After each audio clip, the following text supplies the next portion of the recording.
Om agena timiranda agyananjana shalakaya chakshurun militam yena tasmai Shri Gurave Namaha. Shri Chaitanya manobishtam stapitam yena bhutale svayarupa kadama yam dadati svapadantikam. Vancha kalpatarubhescha kripa sinubhya eva cha patitanam pavanebhyo vaishnavabhyo namo namaha. Jai Shri Krishna Chaitanya Prabhu Nityananda Shri Advaita Gadadhara Shri Vas Adi Gaura Bhakta Vrinda. Hare Krishna, Krishna Krishna, Hare Hare, Hare Rama, Rama Rama, Hare Hare. So, today we are continuing to discuss the 17th chapter of Bhagavad Gita. We are planning to cover verses from 17.11 till 17.19. It means we will discuss different yagas or sacrifices and different modes of material nature. And also we are going to discuss tapasya. Tapasya means tapasya can be in different modes of material nature also. And also there are different levels of tapasya. The level of body, the level of mind, and the level of speech. So we are going to discuss all these things, and we will start from the verse 17.11, which I humbly ask Dwarkadish Prabhuji to read the Sanskrit and translation. Good evening. Hare Krishna, Prabhu. Hare Krishna. Text, chapter 17, text 11. Apalakasin bir yagno vidhi disto ya ichyate yas tayavayam eti manaha samadaya sa satvika. Translation. Of sacrifices, the sacrifice performed according to the directions of scripture as a matter of duty by those who desire no reward is of the nature of goodness. Hare Krishna. Hare Krishna. So you see, this verse is very nice if we want to inspire someone to attend temple programs. Because ISKCON is on different levels of its development in different countries. Somewhere we have temples. Somewhere we don't have temples, we have just Bhakti Vrikshas, Namahatas, and so on. And those who don't have temple, they can strive to arrange all this, to get registration for government and to build the temple and to collect funds for this. But there can be such idealistic idea that, okay, we will build the temple and everything will be flourishing. But when temple is there, well, practical experience shows that there is another level of difficulties when we have temple, but people are not so much inclined to attend temple programs. So this tamagun can have different manifestations, and sometimes people, they are just lazy. They are just thinking, what should I do? Should I do my home affairs there at my home, or I should go to Sunday program? And in many cases, these home affairs are chosen. And people, they are just sitting at home and trying to arrange all things at their houses. And they are thinking, I will arrange everything, then I will be visiting ISKCON temple. But life goes in such way that it will never be finished. These home affairs will never be finished. But anyway, we have to find some time to attend temple programs on regular basis, at least once a week.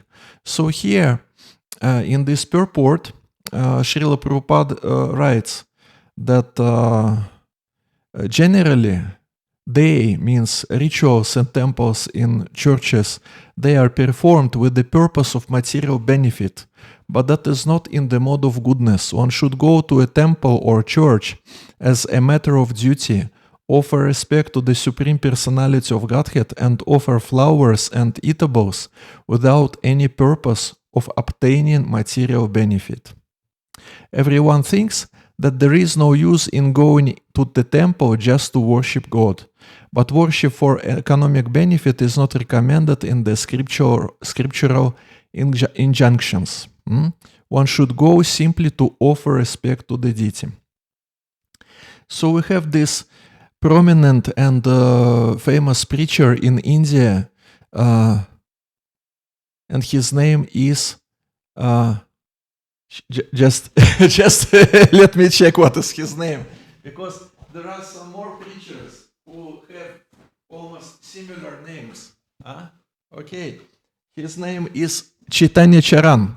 Chaitanya Charan, you know him. He is from India, and I have a book here written by him, which is called just. How to show this book? Just one moment. I will switch off this background. Just let me do it. Okay. Bhagavat. Okay. How to show? Just one moment. Just let me change something here. Okay. Hare Krishna. So again, very nice book. Bhagavad Gita, 365 reflections for daily mindfulness. Very nice book. So he has a book. Well, actually, it is not that he has a book. There is another devotee who has that book, and his name is Radheshyam Prabhu, who is also quite well-known preacher in India. So he wrote a book, why should we go to the temple? Why should we go there? There is a small book. You can order this book on Amazon. And he writes such things in his book. He is saying that there are people who are thinking like this: Supreme Lord is always in my heart. So why should I go somewhere? Supreme Lord is always with me. And we know He is always with us. We know this from 13th chapter of Bhagavad Gita and other places from sacred scriptures. So Radheshyam Prabhu, in that small book, he explains. He is saying, okay, Supreme Lord is everywhere, but we go to the temple. It is the same way, like, for example, we want to drink water, and we can take this water from tap, or we can take this water from bottle with water, or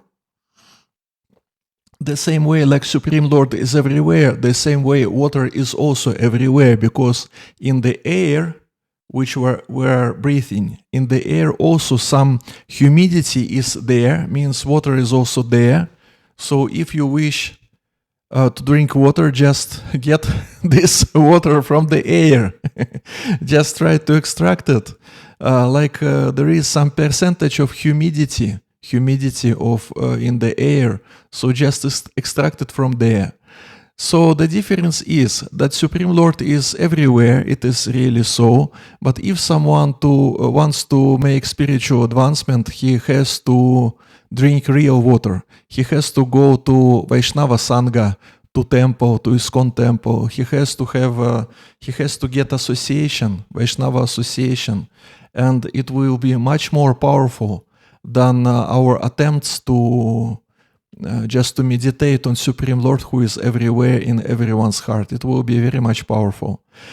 So he gives different reasons in that book, Radheshyam Prabhu. He gives different reasons why we should go to the temple, why we should attend these programs. And in this verse 17.11, there are few rules or few considerations that one should take if he wants to follow this principle in Sattva Gun, in mode of goodness. It is written here about directions of scripture, matter of duty, desire no reward, 3 things. So yagya or sacrifice, which is done in mode of goodness, means we attend temple programs, we attend Sunday programs, or we do any kind of devotional service. If we want to be sure that it is done in mode of goodness, then these three considerations should be there. Serious devotee is one who is doing something not just because he is thinking, okay, let me do this service, but what I will get in reward. He is not thinking like this. He is a selfless servant. It is point number one. You can take notes on the basis of this verse 17.11. These 3 points are really important. That if someone is sadhaka, following sadhana, person who is following sadhana, he is sadhaka. What he is doing, he is directed by sacred scripture. He is not directed, or he is trying not to be directed by his own mind. Means he is not thinking like this, it will be pleasant for me, or it will not be pleasant for me, or I like it, or I don't like it, or I want it, or I don't want it. First of all, he thinks, what sacred scripture expects me to do? What spiritual master expects me to do? There are three sources of absolute truth: Guru, Sadhu, Shastra. So sadhaka, one who is following sadhana, he is trying to understand what do these three ones want from him. If to speak about our own mind, our own preferences, of course we also have our own desires. So first of all, he is interested to know what are the directions of scripture, what are the directions of spiritual master. And it is called Amanitvam Adamhitvam. Maybe you remember the verses from 13th chapter of Bhagavad Gita, Qualities of Knowledge, 13.8 to 12. And everything starts from Amanitvam Adamhitvam. It means everything starts from humility and being humble, being meek before spiritual authorities. So it is the requirement to be enlightened with spiritual knowledge, to be benefited with spiritual practice. First of all, we should be interested what do they want from us, sacred scriptures, spiritual master, and so on. And of course, our mind also has some preferences. So after getting this knowledge from Bhagavad Gita, from spiritual master, after taking instructions from them, we can just compare what do we have in our mind and what do we have outside in the form of these instructions, and we can analyze, are we ready to follow the instructions or not? Are we qualified to follow instructions or not? Usually spiritual master is giving instructions according to the qualification of a disciple. Means he is not asking him, he is not demanding him to do such things that are beyond disciple's qualification. So he is able to see the level of a disciple. So he is about to adjust. He is about to adjust the instructions of sacred scriptures to the level of a disciple. The same way like Srila Prabhupada, he told us, okay, you chant 16 rounds of Hare Krishna Mahamantra. It is not required from you to chant 64 rounds of Hare Krishna Mahamantra like it was expected in the beginning. No, 16 rounds plus practical devotional service. So Srila Prabhupada, he is Shaktivesha Avatar. He is empowered to adjust, and his empowerment to adjust rules and regulations is much more, he is much more empowered for that. It means he has empowerment to minimize the standard from 64 to 16, but we don't have this qualification or empowerment to decrease it more, to decrease it to 8 rounds or 4 rounds or whatever. But he is qualified. Srila Prabhupada is qualified for that. So we have this instruction which is adjusted to our level. And at the same time, mind is so tricky. There are so many different desires in this mind which are not obviously go together with instructions of sacred scriptures. So when people, they are just prefer to live according to the dictation of their own minds and ego, we call these living entities that they are asuric living entities. If we take sadhana process means we are respectful and we're not neglectful to the instructions of Guru, Sadhu, Shastra. At the same time, if we feel that we're not ready to do something, we should just approach our spiritual master and tell that, okay, I experience such and such difficulties, what should I do? Sadhaka, one who is following sadhana, one who is in mode of goodness, or one who is trying to be in mode of goodness, he's trying to be under guidance, not under guidance of his mind, but under guidance of sacred scripture and the spiritual master. And it is called Vaidhi Sadhana Bhakti. This term you will find in Nectar of Devotion.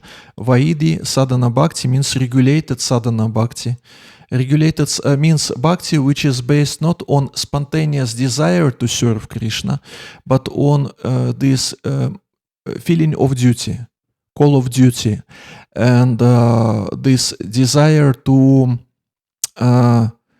follow scripture, this obedience, amanitvam adambhitvam, obedience before sacred scripture, means there is no spontaneous desire to serve, but there is regulated desire to accept sacred scripture and spiritual master just with understanding that it will be good for me. First of all, it will be good for me.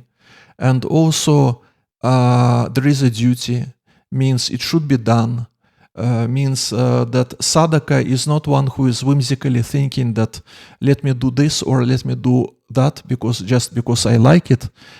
He is not thinking in terms of what do I like, what I do not like. He thinks in terms what should be done, what should not be done. He, with all obedience, all possible obedience, accepts the instruction of sacred scripture with understanding that it will be good for him.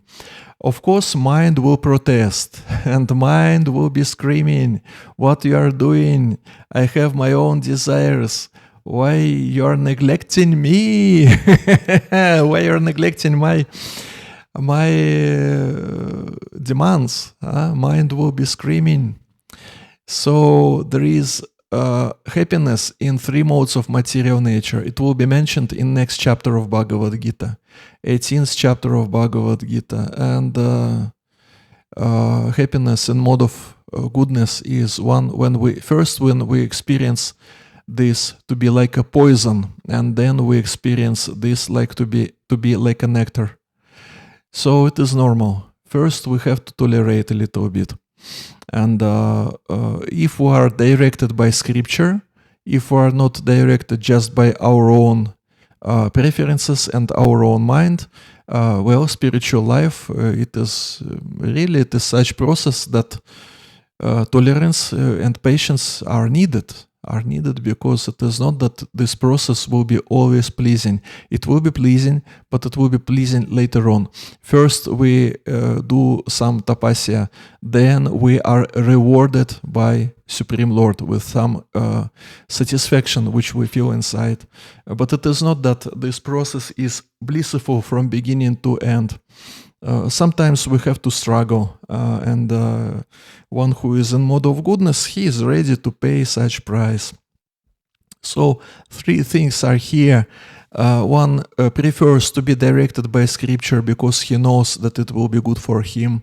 He is doing out of matter of duty.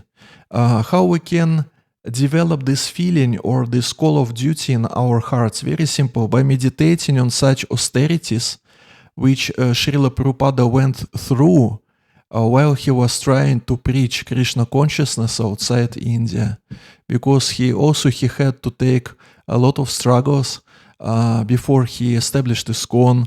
Then he was managing and guiding ISKCON. He did a lot of work, a lot of service, and his disciples and disciples of his disciples, our spiritual masters, they also preach and travel, and they are doing a lot of things.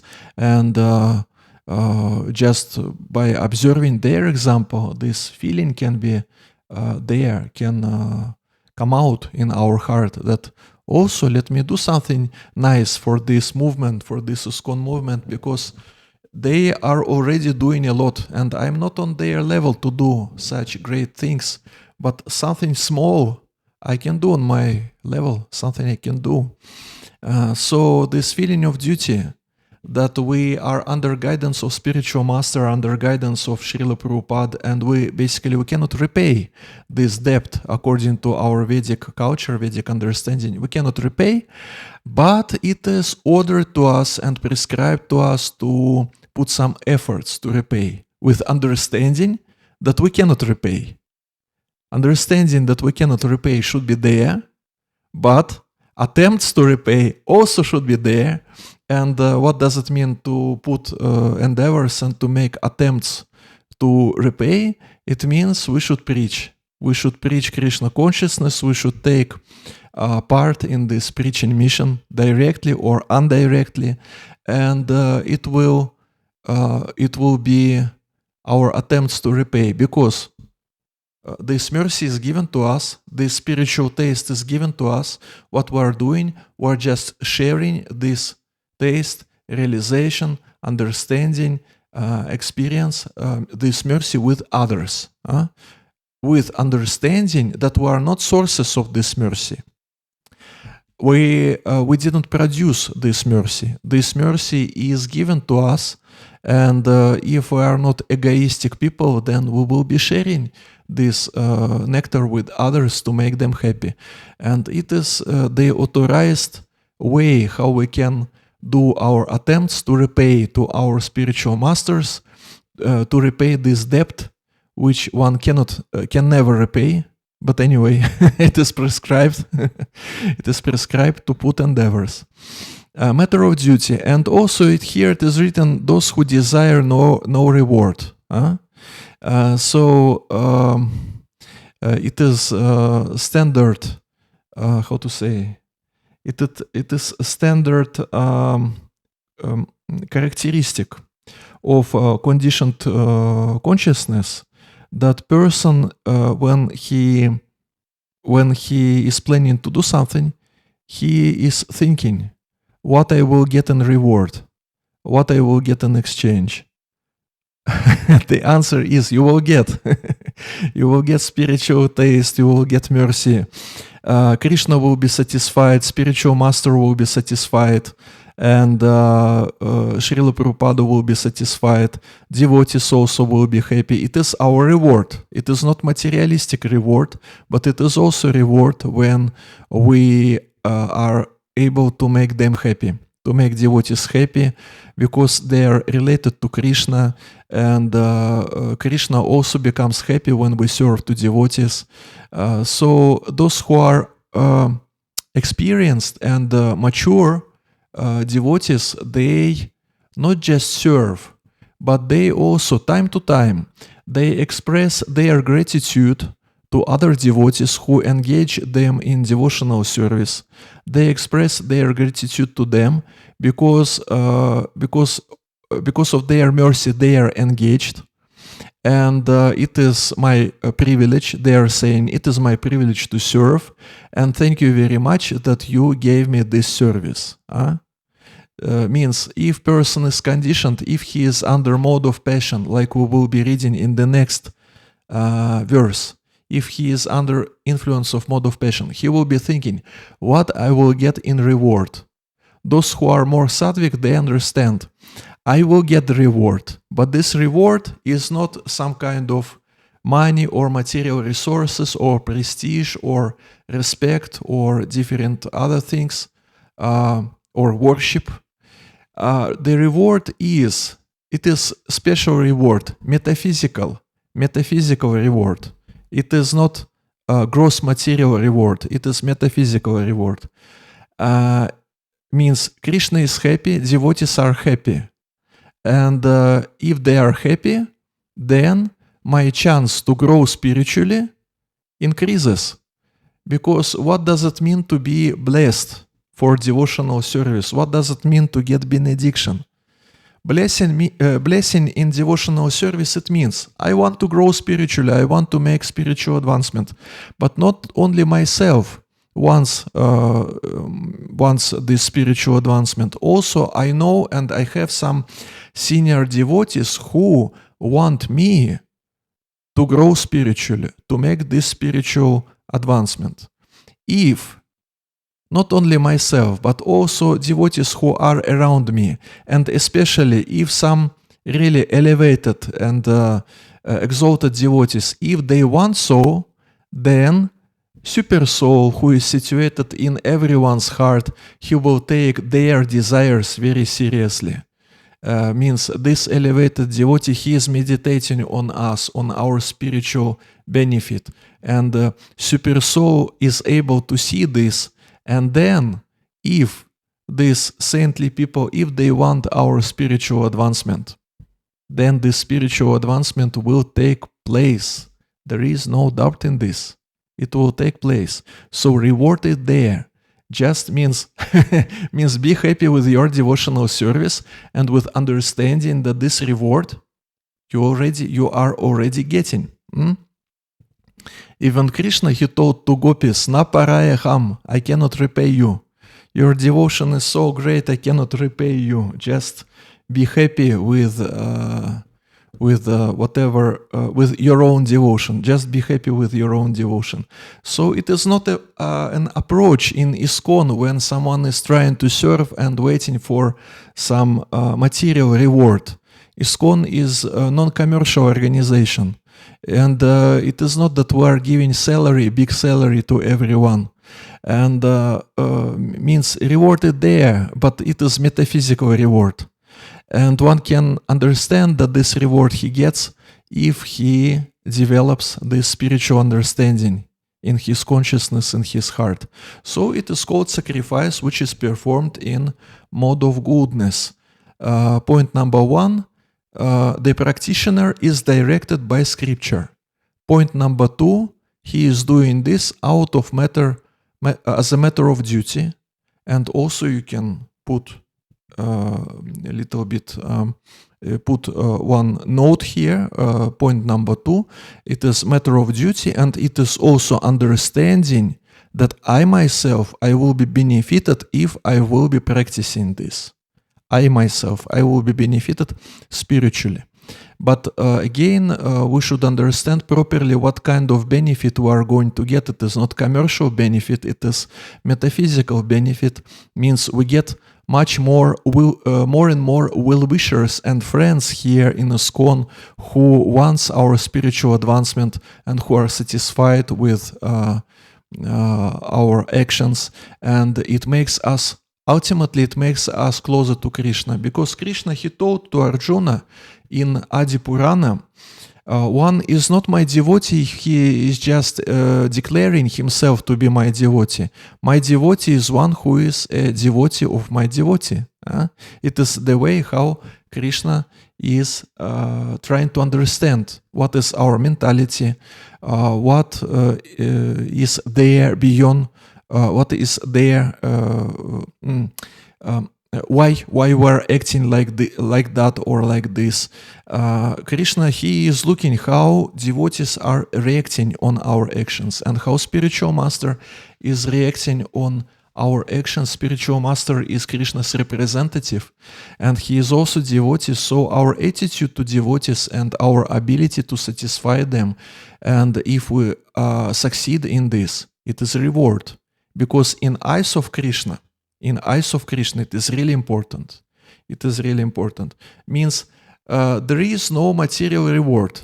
Well, sometimes there is material reward. Some devotees, they get salaries, small salaries just for some basic needs, but they get some accountants in our temples, especially in India. They can get, but it is not the real reward. Real reward is on the spiritual platform. And we are going to read the verse about Yagya in mode of passion. Narottama Prabhuji, please help us with reading this verse. Good evening. Hare Krishna Prabhuji. Hare Krishna. Abhisandaya tu palam dambartham api chevayat ijyate bharata shrestha tam yagyam vidhi rajasam. Translation. With the sacrifice performed for some material benefit or for the sake of pride, O chief of the Bharatas, you should know to be in the mode of passion. Hare Krishna. Hare Krishna. So you see, it is about material achievements. It is about, how do we call it, fruits of our actions. One who is acting in mode of passion, he wants fruits of his actions. And there is gross matter and there is subtle matter. Gross matter means material benefit, money or material resources. And subtle matter, there is gross material body, subtle material body. Subtle matter means pride, means he wants particular attitude from others, that they should respect me, they should offer obeisances to me, they should worship me, and so on and so on. So again, it is not about bhakti yoga, because this idea that what I will get, and what I will be feeling as a result of my actions. Devotee is thinking in another way. What Krishna will be feeling because of my actions? Will he be satisfied with my service or not? So one who is under mode of passion, externally he can serve Krishna. It looks like it can be like externally it looks like service to Krishna, but internally it is service to his own ahankara, to his own false ego.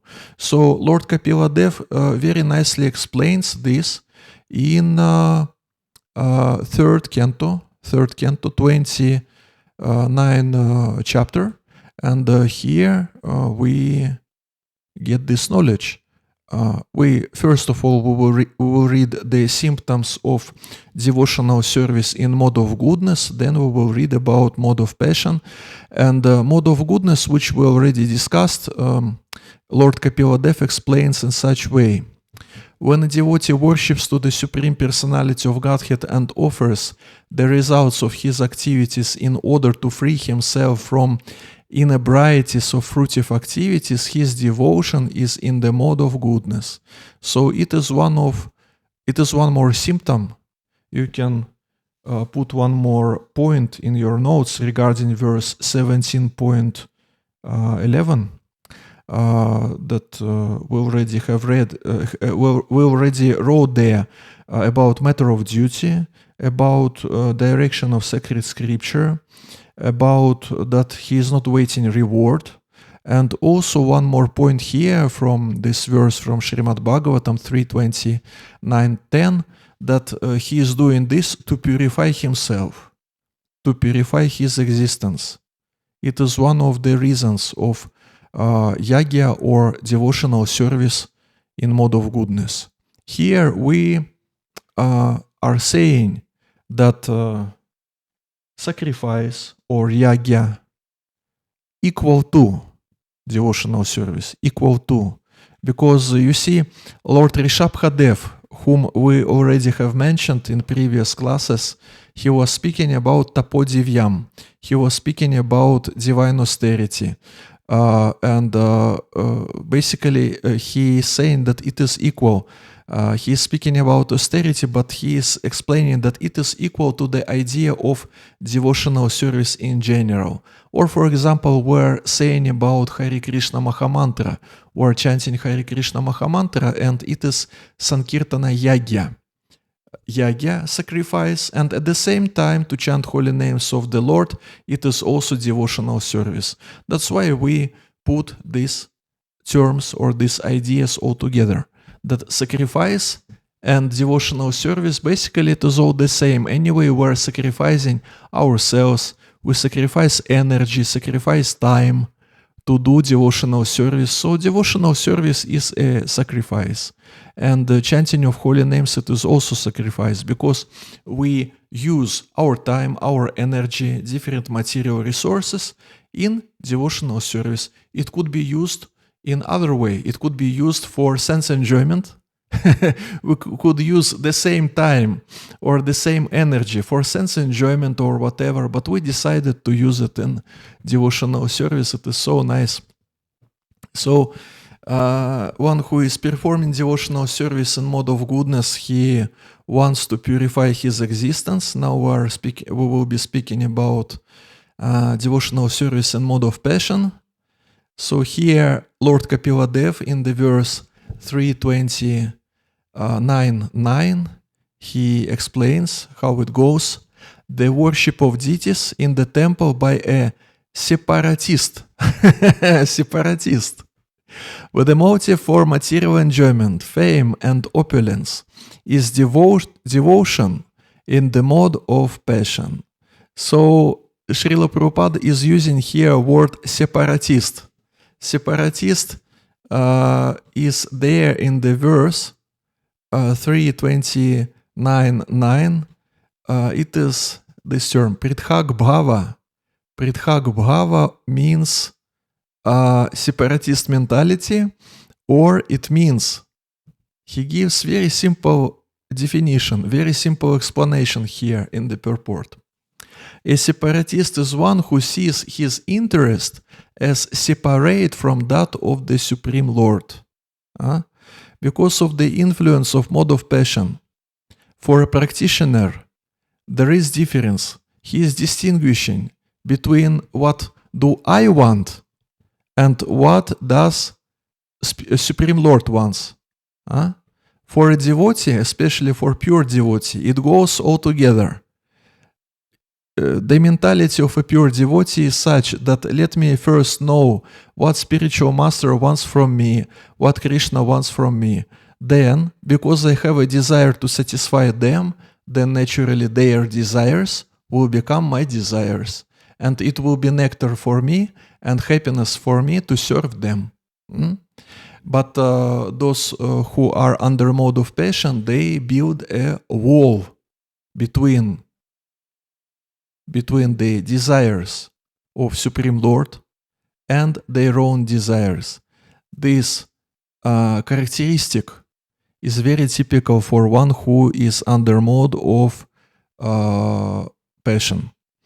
And what should we do if we want to overcome this tendency, if this tendency is there, for example?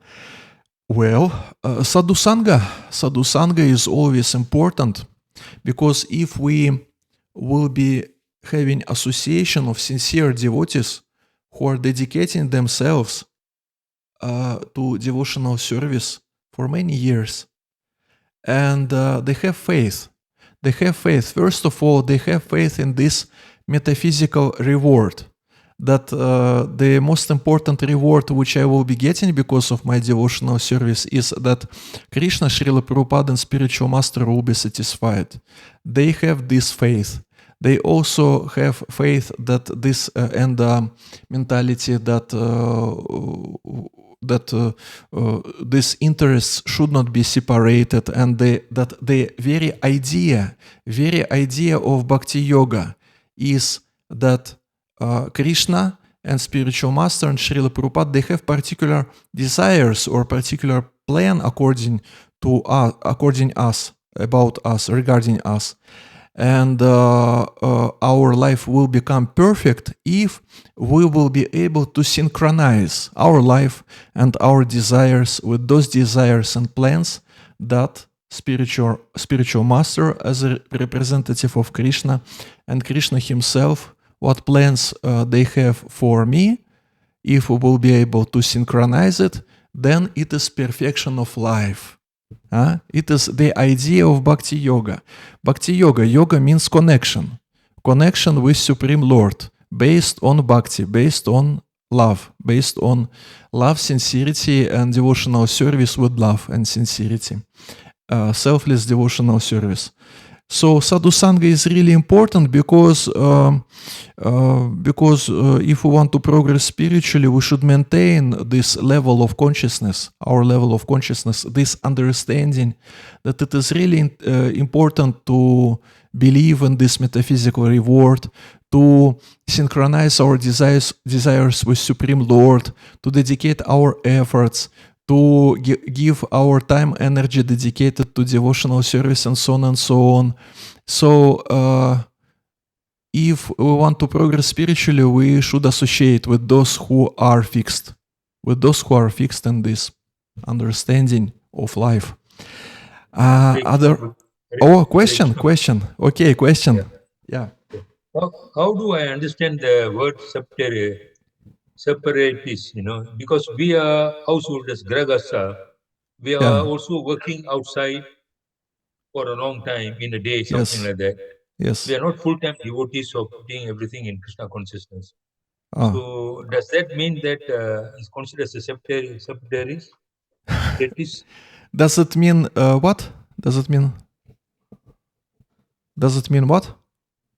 Does it mean that separatism, work activities, we are not involving directly in Krishna consciousness. We are working outside to earn some money, to maintain our family and continue our Krishna consciousness service. Not So how do we obviously. categorize this word separatist? Not obviously it means that it is separatism. You see, Srila Prabhupada, he wrote a letter to Bhaktisiddhanta Saraswati just maybe 1 month before Bhaktisiddhanta Saraswati's departure, and he wrote him, he asked, how can I serve you, how I can satisfy you with my service, because you have so many sannyasis and brahmacharis in your Gaudiya Math who are dedicating their lives and time to serve to Gaudiya Math mission, and I'm just a grihastha.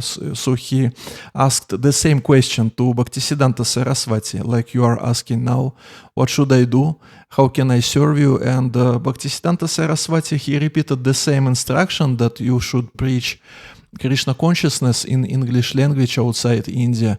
So the idea is that externally, he, because of his position of householder or grihastha, he has to be engaged in different social affairs, social dealings. But it is not about external things. It is about the mentality. Do I want to satisfy a spiritual master and Krishna with my activities or not? Externally, I can have some impediments and some obligations before my relatives and so on. And because of that, it is not that I can dedicate a lot of time to that service, but the very this desire to synchronize my life with his desires and his plans. Srila Prabhupada, he expresses this desire in that letter. How can I serve you? How can I satisfy you? So externally, we can have some circumstances, and because of that circumstances, we cannot serve 24/7, After this, when someone becomes vanaprastha or sannyasi, he will be having more time for this. But again, it is not about external things. It is not about how much time do I have now or how much time will I be having in future. It is about my desire, about my mood, what I want. And Srila Prabhupada, he expressed this mood. So if to speak about your question, about your situation, well, if we have community or if we have temple, we can have some regular devotional service, maybe once a week or maybe 2 times a week, not obviously every day, not obviously 7 or 8 hours every day, like those who are dedicated souls, they can serve more. But anyway, it is important to have something, some regular engagement in devotional service. And which is much more important, to have this mood that I wish to serve more and I wish to serve better, because devotee, he never stops. He never thinks that my service is perfect, and he never thinks that he serves sufficiently. This desire to serve more and to serve better, we should have this desire inside, and Super Soul, he knows. Super Soul knows about our desires, our readiness to serve, and gradually other circumstances will come in our life and we will be able to serve more and better. But anyway, everything is based on mentality. But separatist mentality, he is one who is concentrated on himself, concentrated on will it be pleasant for my senses. Means the object of worship is not Krishna. The object of worship is my body, my mind. What do I want from this life? And Krishna is almost forgotten. Again, the idea of service and mode of passion, basically it is not service to Supreme Lord. It is service to self-esteem. It is service to false ego.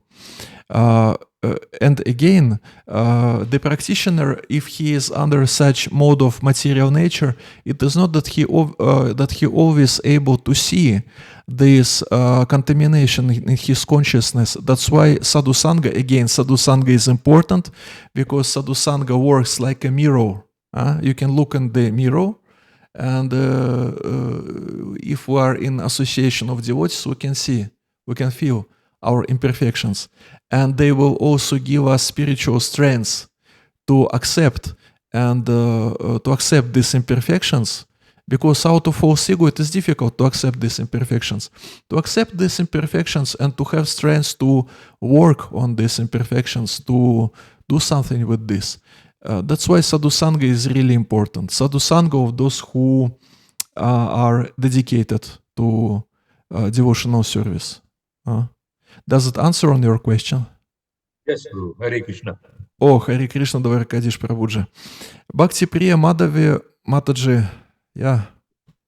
Hare Krishna, Prabhuji. Hare Krishna. Prabhuji, need some guidance on this. See, every day when we cook, we offer to the Lord, but usually whatever I like or what my family likes, we cook and offer the same to the Lord. So this is also like a separatist mentality, right, Prabhuji? Like, how do we cultivate, like, and how do we know what Krishna likes? And I mean, that incorporating that itself into our daily cooking may be challenging. So it's more like whatever we like, we cook and offer that to the Lord. But anyway, we're speaking about prasadam, right? Yes. That's nice, because sometimes some devotees, female devotees, they are forced to prepare meat for their meat eaters, husbands' meat eaters. At least in that sense, your situation is good. If you are asking how to understand what Krishna likes, what he dislikes, first of all, of course, there can be such trick of one's mind when someone wants a particular dish and he thinks that it is super soul who is inspiring him to cook pizza or whatever. So it is a trick of one's mind. One should not rely on his mind, who is a great cheater. And if we want to know what are favorite dishes of Krishna, Balarama, Gaur-Nitai, this knowledge is there in Sanskrit, in sacred scriptures.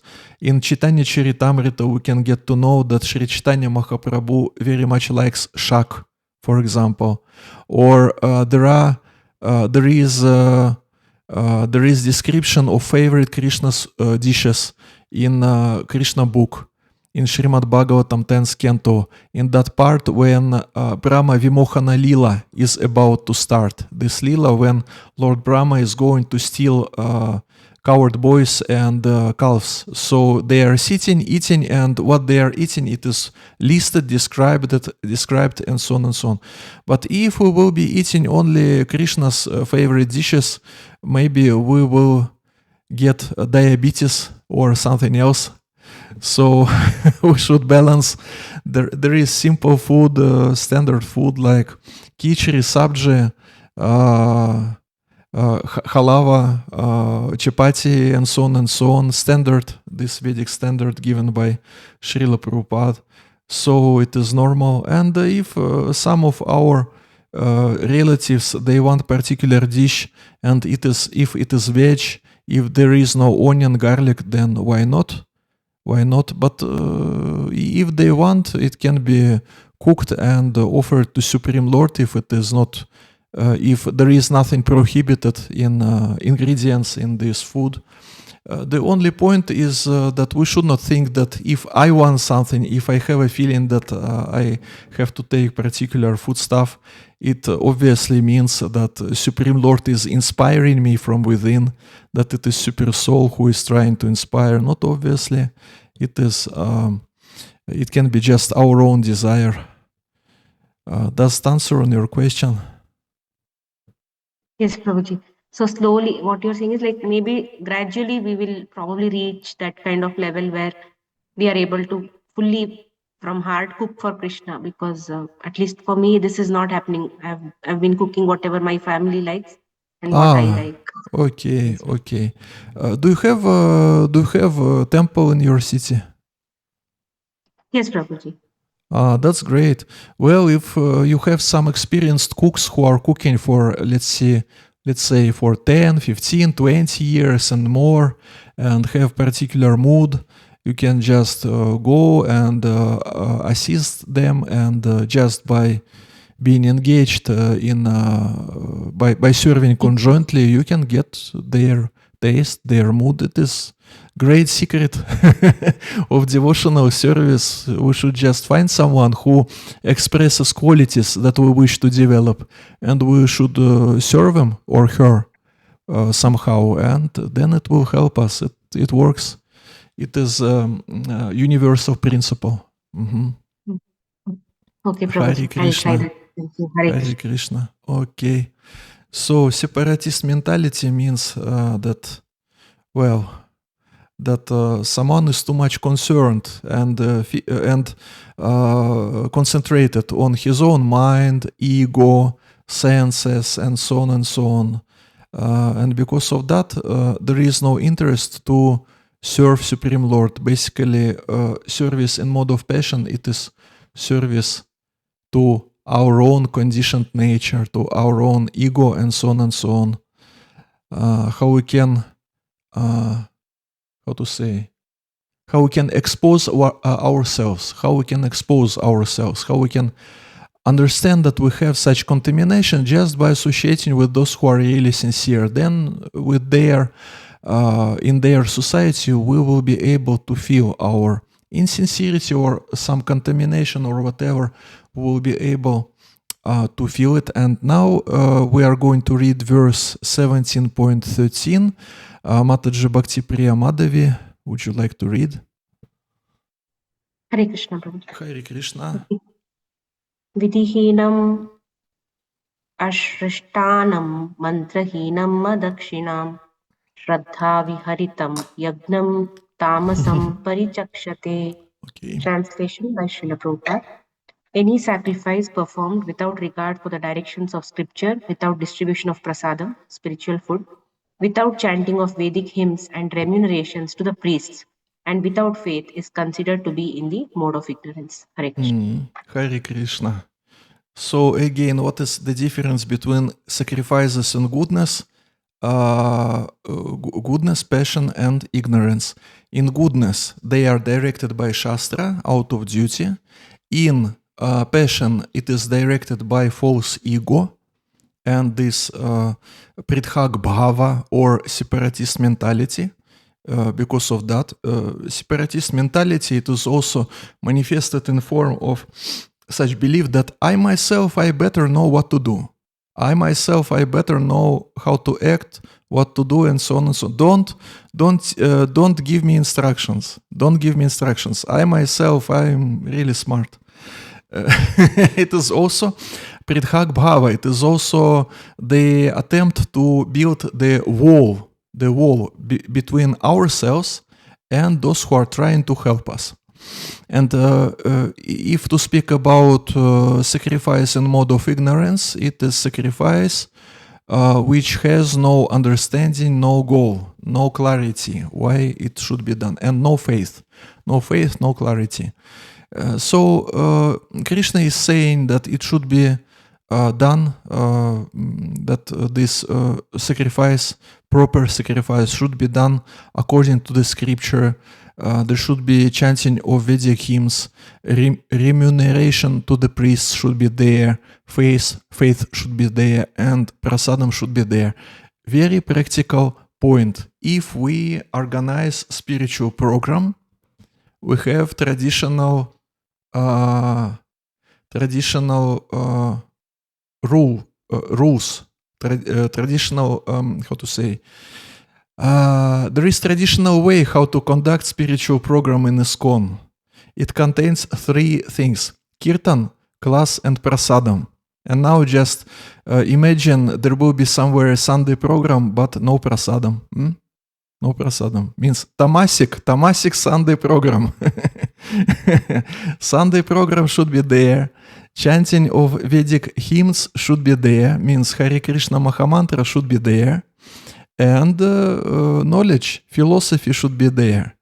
So because of that, Sunday program is also sacrifice, because we also yagya, because we gather together, we sacrifice our time, energy, our attention, our focus.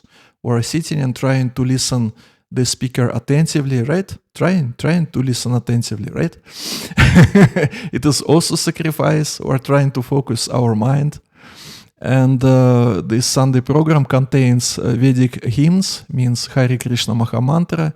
It contains prasadam. And also here in this verse, Krishna is saying that proper sacrifice, which is not under mode of ignorance, it is sacrifice which is performed with faith. Means if we gather on Sunday program, we should not do it mechanically. It should be done with faith that, again, it is beneficial for us to remind ourselves about Krishna, to take prasadam, to chant holy names all together. We can chant holy names just one by one in our apartments, in our houses. But Sri Chaitanya Mahaprabhu, he told that Sankirtana Yagi, it is congregational process. We chant holy names all together. It will be much more powerful, and it will be very much satisfying for Supreme Lord. So Sunday program with faith. It means. Just a moment. By the way, I have a book. Which is called Super Sunday. Maybe you have heard about this book, written by Kaunteya Prabhu. Kaunteya Das. He is in charge of Bhakti Vriksha developing ministry in ISKCON. So I just wrote a note that maybe I should share this Super Sunday book with you. And he is writing there how to arrange nice Sunday program, how it should be done. And also the same principles of Sunday program can be implemented on Bhakti Vrikshas, in Namahatas, and so on. So faith means that different devotees, they are gathering on Sunday program. Some of them are neophytes, and some of them are experienced. And the presence of experienced devotees who understand what's going on there and why it is so important to chant holy names all together and to have classes all together and to take prasadam. Their presence helps. It purifies the atmosphere, and it helps one to be in one tune. And this faith is really important. Why we are doing this? It is important question. We can use this question in each and every devotional service what we are doing. We chant holy names, we read books, we put on tilak, and each and every time we can ask ourselves, why I am doing this?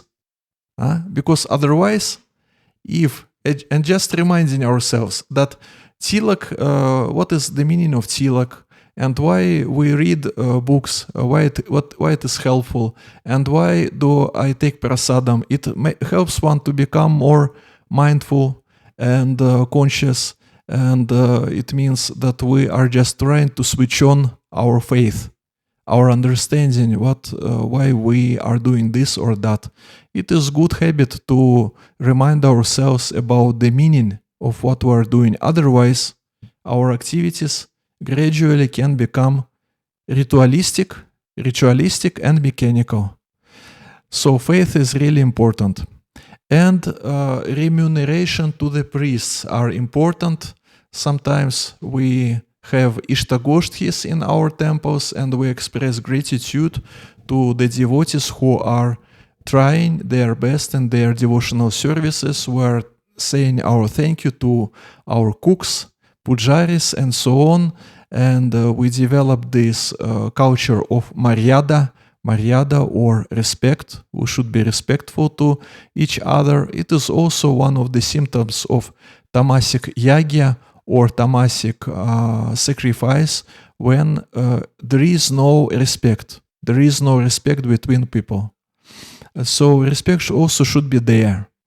And here in purport, otherwise what happens here in purport, Srila Prabhupada writes, those who are practicing sacrifices in mode of ignorance, they produce a demoniac mentality and do not benefit human society.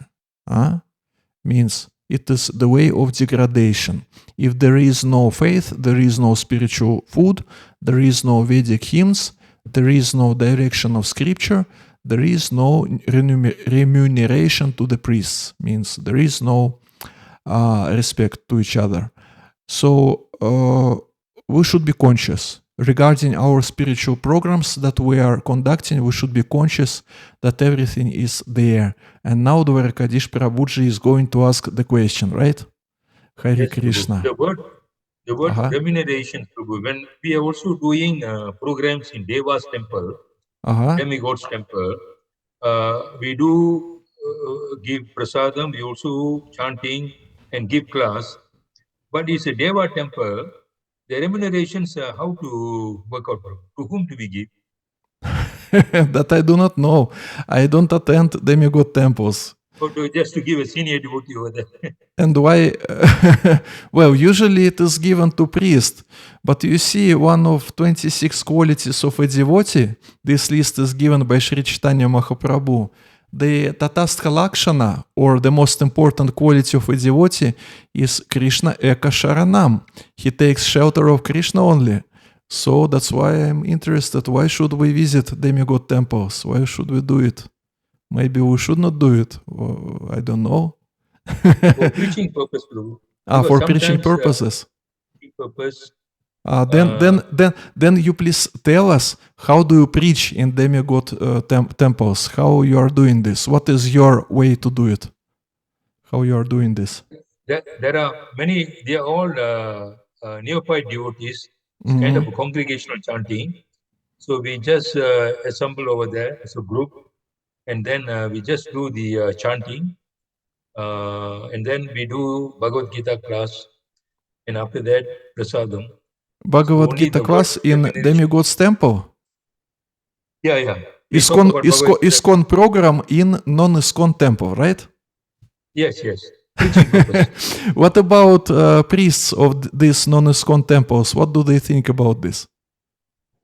They encourage us, because for preaching, they encourage us to preach everywhere, Sometimes we do that in house program. House program also, we do prasadam, Bhagavad Gita class. The only one is missing is remuneration. We don't know. Well, in that case, Prabhuji, in that case, if you are the organizer of the program, if you are, those who are in charge of these demigod temples, they are just hosts. They are hosts. They are not priests. In this case, you are priest because you are organizer of the program. So because of that, you take. There is no need to give anything to this. Well, if there is a question of any rent to conduct the program, then okay. But in this case, because you are organizer, you are the priest who has to be remunerated. When you say remuneration, what form, Prabhu? Is it in money form? book form. Okay, let's check the Oxford Dictionary. Okay. Again, we're going to use the system Oxford Dictionary. Okay, let's see.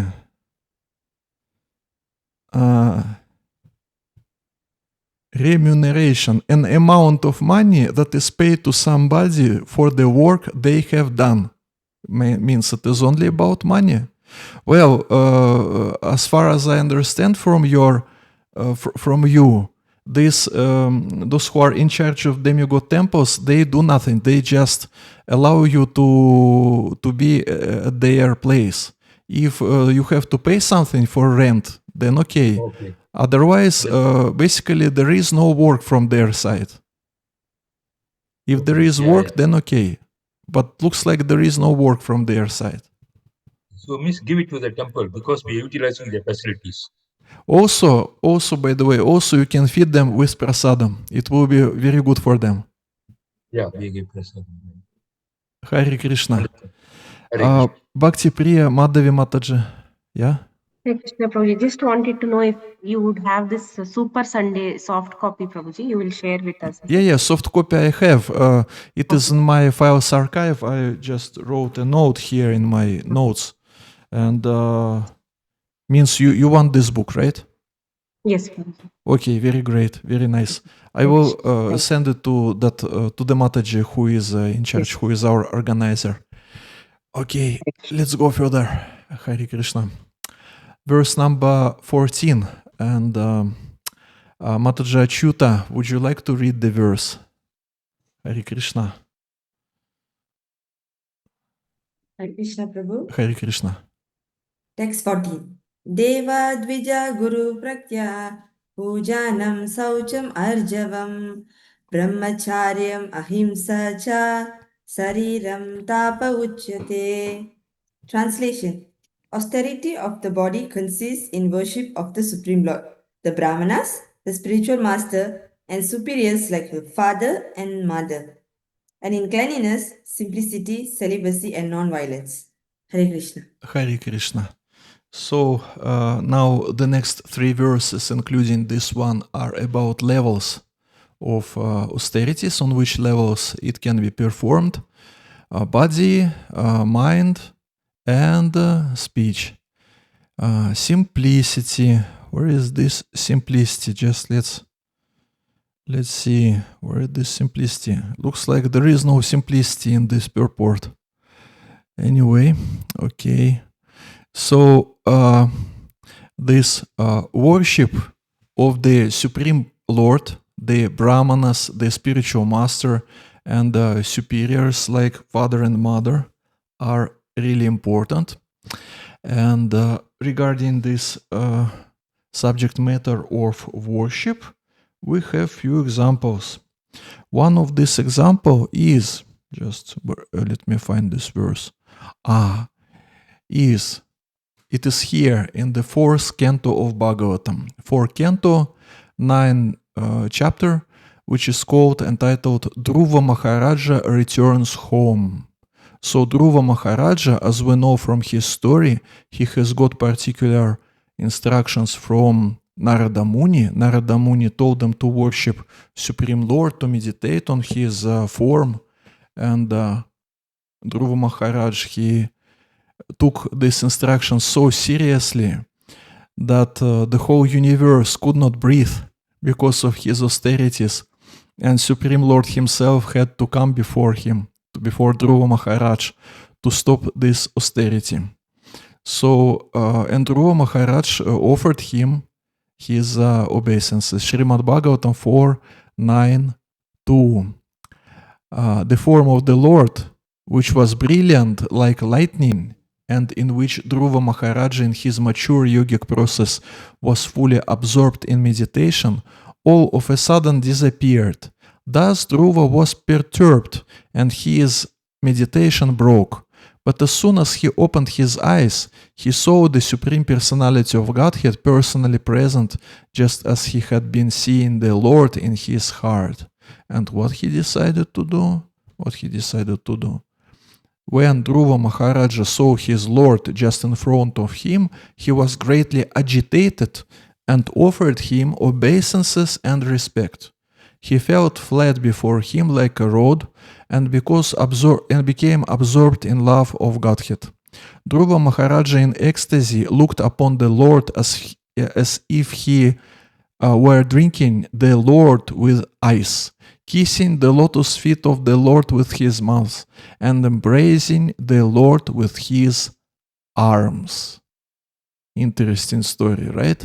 And in purport, Srila Prabhupada explains that the devotee's love for the Supreme Personality of Godhead is so intense that he wants to kiss the lotus feet of the Lord constantly, and he wants to touch the tips of the toes of the Lord and constantly embrace his lotus feet. All these features of Dhruva Maharaja's bodily expression indicate that upon seeing the Lord face to face, he developed the 8 kinds of transcendental ecstasy in his body. This transcendental ecstasy you will study in Nectar of Devotion. Of course, it is not level of Vaidhi sadhana bhakti. It is not level of regulated bhakti. It is the level of spontaneous bhakti. But this example, very nice, because we know what was the original reason, Dhruva Maharaja's original reason to go to the forest, to start spiritual practice and so on. His reason was not spiritual. He was offended by his stepmother. So the reason and the determination itself originally was materialistic and not selfless. But Narada Muni gave him the process which helped him to purify his heart. And then Supreme Lord, he appeared before him. Supreme Lord, according to Sri Ishopanishad, he is Shuddham. He is the most purest. And just after seeing Supreme Lord, and after when Supreme Lord touched Dhruva Maharaja's head with his conch, then consciousness, because of conch consciousness, conch and consciousness, because of this consciousness has changed, has transformed. So you see, this example is nice. It means that in the very beginning, our consciousness can be polluted like anything. But if we follow the process given by bona fide spiritual master, then by power of this process, not only by power of spiritual master, he is also powerful personality, but also by power of spiritual process itself, and by power of benedictions given by the whole Guru Parampara. By this power, we can go through this transformation of our heart. It is the question of our efforts, of time, of mercy. And so Supreme Lord touched Dhruva Maharaja's head with his conch, and Dhruva Maharaj was praying to Supreme Lord, Yontah Pravishya Mamavacham Imam Prasuptam Sanjiva Yatyakila Shakti Darach Svadamna Anyamscha Hastacharana Shravanatwag Adin Pranan Namo Bhagavate Purushaya Tubhyam. It is verse 496. Also, dear devotees, please take Bhakti Vaibhava course, very nice course. Dhruva Maharaja said, "My dear Lord, you are all-powerful. After entering within me, you have enlivened all my sleeping senses, my hands, legs, ears, touch sensation, life force, and especially my power of speech. Let me offer my respectful obeisances unto you." So you see, he is praying, and prayers are going on further in this chapter. And he's praying not because he is so much educated. He was just small boy when he was praying like this. He was able to pray like this because Supreme Lord gave him such quality, such capacity, just by touching his head with his conch. It is benediction, Supreme Lord benediction. Each and every of our quality or our capacity is given to us by Supreme Lord. So he's praying. So when we are speaking about about worshipping of the Supreme Lord, Brahmanas, spiritual master, and superiors like father and mother. It is not about something external. When we, for example, when we offer dandavat to them, or when we are doing arati before deities, we are doing something externally. But also, it is important to understand what's going on internally. Otherwise, if someone offers dandavat before someone, but there is no consciousness, this prayerful mood, then it can be just physical exercise. This dandavat may become like just a physical exercise. So to worship means both. It means to do this ritual physically. It can be dandavat or it can be arati when we are offering upacharas, and at the same time we have particular meditation inside with understanding who is Krishna, who are these brahmanas or spiritual master or superiors. It goes all together. And of course, cleanliness is important. There is external cleanliness and internal cleanliness. It was mentioned in 13 chapter or 16 chapter. It could be in purports to the verses 13.8 to 12, or maybe it is in 16th chapter, verses from 1 to 3, that there is external and internal cleanliness, and external cleanliness we keep by taking bath, and internal cleanliness we keep by chanting holy names. Hare Krishna, Krishna Krishna, Hare Hare, Hare Rama, Rama Rama, Hare Hare. So cleanliness, it is about body. Celibacy, it is about body. Non-violence also about body, because when we become angry to someone, then the whole consciousness and body becomes contaminated. And regarding simplicity, I don't know how it is related to body. Basically, it is about, it was listed in 13th chapter as a quality of knowledge. How it is related to physical body, I don't know. But the explanation goes about simplicity. It goes that one should be straightforward. Just let's open these verses. Let's see how it was explained previously in 13th chapter. Just because you see Arjavam is here also in 13th chapter. And the explanation goes, simplicity means that without diplomacy, one should be so straightforward that he can disclose the real truth even to an enemy.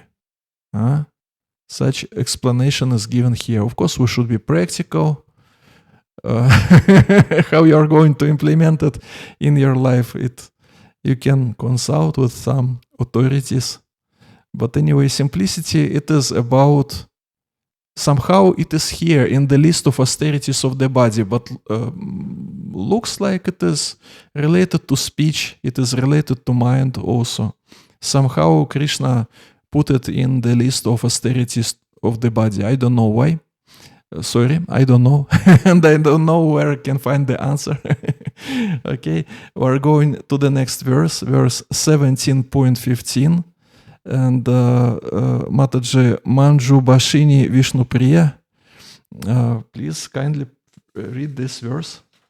Krishna Prabhu. Hare Krishna. Text: Anudeva karma vakyam satyam priyam hitam cha yar savadhyayam bhavyas senam chaiva vainamayam tapa uchate. Translation: austerity of speech consists in speaking words that are untruthful, truthful, pleasing, beneficial, and not agitating in others, and also in regularly reciting Vedic literature. Hare Krishna. Hare Krishna. So Srila Prabhupada starts the purport from the statement, one should not speak in such a way as to agitate the minds of others. So it is the whole subject matter, the whole topic for the seminar, which is called Vaishnava etiquette, how to correct others, how to give feedback and so on. And usually it is recommended if we are disturbed or agitated by someone's actions, we should not approach that person immediately. First of all, we should become peaceful somehow. We should wait for some time. And then maybe if we are empowered, if we are qualified, if we are accepted by that person whom we want to correct as an authority, if we are well-wishers of that person, so many if. We can approach and we can tell something in the way that, in positive way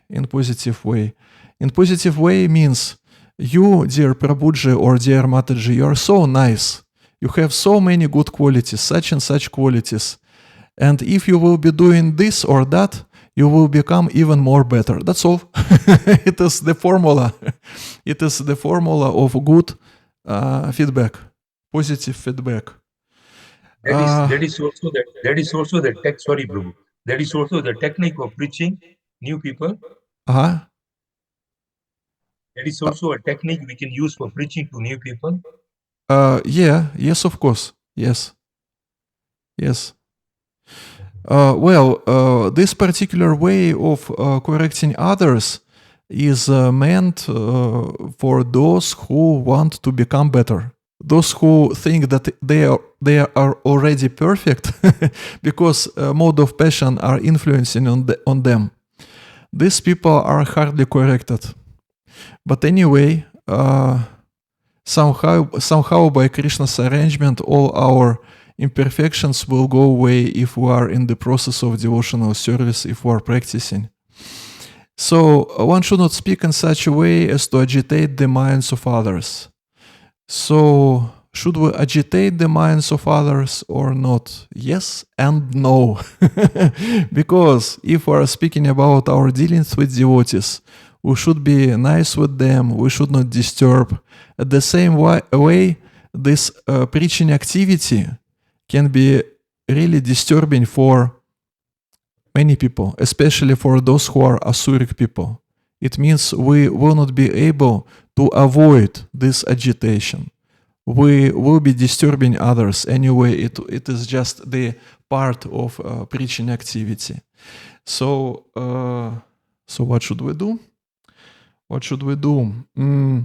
Let's open our Srila Prabhupada's quotes book and let's read one quote from here. Very nice quote. You will like it. Very nice quote. We are not meant for that purpose, social convention. It may be very unpalatable, but the effect is like that. Satyam bruyat, priyam bruyat, ma bruyat, satyam abruyat. It is social convention that if you want to speak truth, you speak truth very palatable, flattering. Don't speak unpalatable truth. But we are not meant for that purpose, social convention. We are preacher, we are servant of God, we must speak the real truth.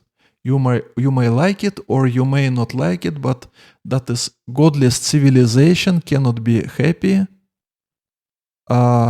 in any stage. That is fact. It is one quote and another quote. Devotees always humbly offer respect to everyone, but when there is a discussion on a point of Shastra, they don't observe the usual etiquette, satyam bruyat, priyam bruyat.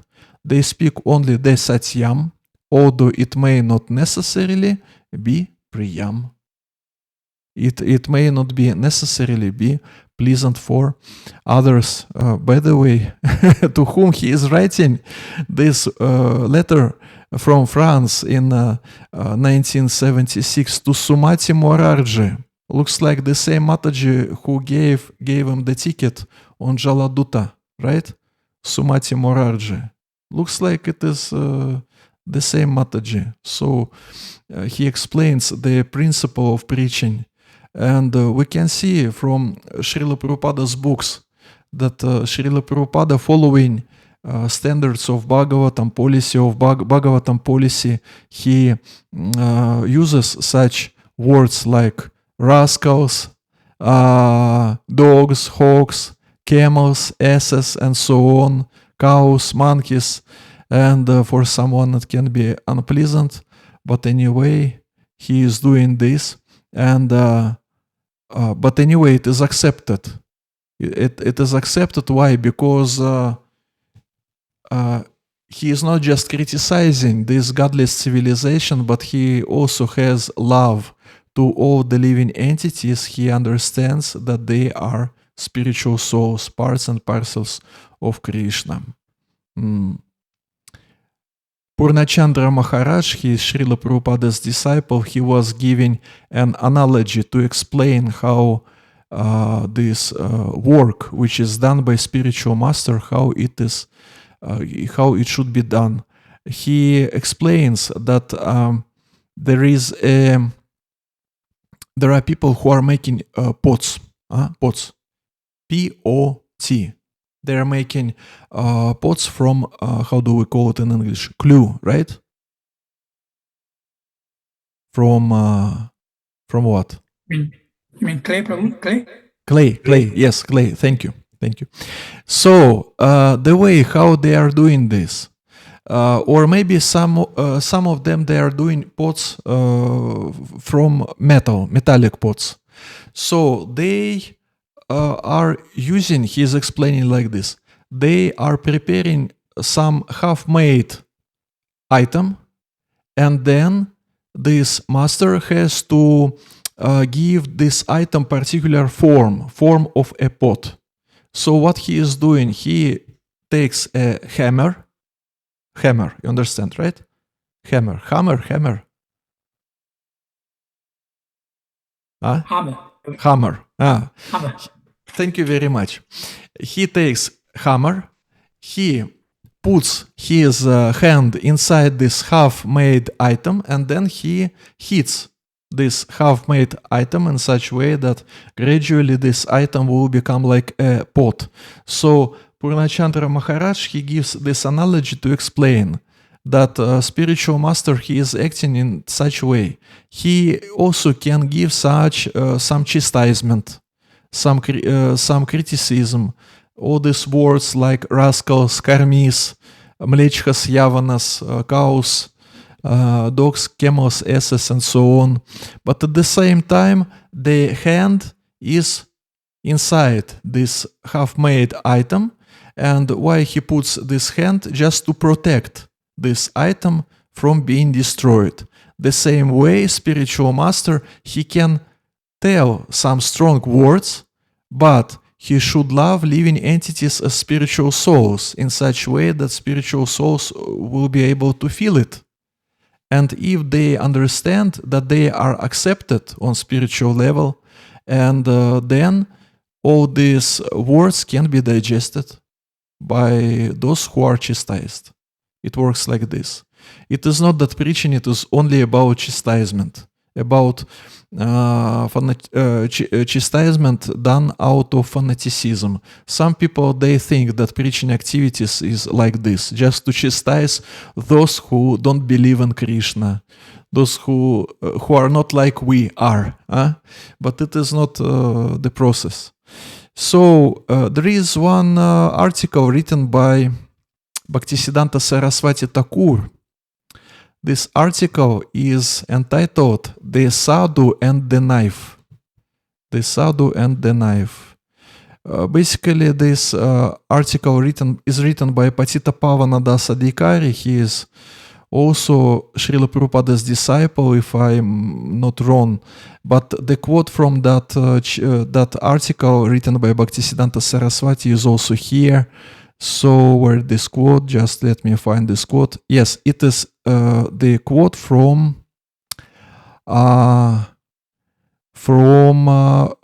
Sri Chaitanya's teachings. Sri Chaitanya teachings. It is a book written by Bhaktisiddhanta Saraswati. So Bhaktisiddhanta Saraswati writes like this. He is writing about the role of a sadhu. Genuine renunciates will not discuss family matters. Hence, the sadhu's wise answer to a materialistic question. The great sadhu of the first half of the 20th century, Srila Bhaktisiddhanta Saraswati Thakur, emphasized that the sadhu's association is best understood through his speech, which abandoning social grace, it is interesting point, abandoning social grace, cuts to the hearts of the truth. He said, now the quote is starting, there is no doubt that the words of the sadhus possess the power of destroying the evil propensities of one's mind. The sadhus in this way benefit everyone who associates with them. There are many things which we don't disclose to the sadhu. The real sadhu makes us speak out that we keep concealed in our hearts. He then applies the knife. The knife. The very word sadhu has no other meaning than this. He stands in front of the block with the uplifted sacrificial knife in his hand. The sensuous desires of men are like the gods. The sadhu stands there to kill those desires by the merciful stroke of the keen edge of the sacrificial knife in the form of unpleasant language. Unpleasant language sometimes is acceptable. Unpleasant language. If the sadhu turns into my flatterer, then he does me harm. He becomes my enemy. If he gives flattery, then we are led to the road that brings enjoyment, but no real well-being. So it is not so easy to be a Guruji. Not so easy because one has to balance somehow. He has to, not to flatter, but he has to make the truth a little bit more sweeter or palatable, but at the same time he has no right and he has no desire to go on compromise. So the instructions of spiritual master, they are like this. They are acting like a knife against the goats of material desires. Means his speech, his instructions should be sufficiently powerful to cut these attachments, and at the same time, somehow, by Krishna's mercy, they are able to balance in between this capacity to cut attachments with strong knife of knowledge and at the same time to be sweet and nectarian. Somehow they are able to do this. It is not so easy. Not so easy. Otherwise, if you will be just nectarian, if you will be just flattering to people, then what is the use of you as a preacher, right? At the same time, if you are just cutting, it is something demoniac. So we have to combine these two things and keep it balanced. Experience is needed, maturity is needed for that.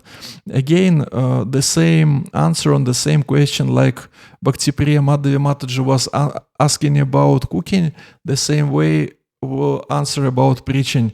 If someone wants to learn how to preach, you should just find someone who is experienced preacher and serve him, and you will get the qualities. You will develop the qualities. It will work like this. And we're going further. Where it is? It is here. We're going further. Just let me check my notes. Oh, very nice example is given here in 7th canto of Bhagavatam. Here, 7.5.5.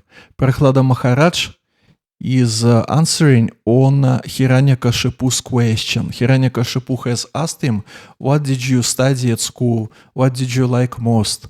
And Prahlada Maharaj is expressing this quality of arjavam, simplicity. Again, arjavam, not to follow this diplomacy, but to be able to reveal one's mind even to his own enemy. So Prahlada Maharaj is a devotee and Hiranyakashipu is a demon. So Prahlada Maharaj could understand that after these words that Prahlada Maharaj will tell to Hiranyakashipu, he will be in problem. He will be in troubles. Prahlada Maharaj will be in troubles. But anyway, this quality of arjavam and this quality of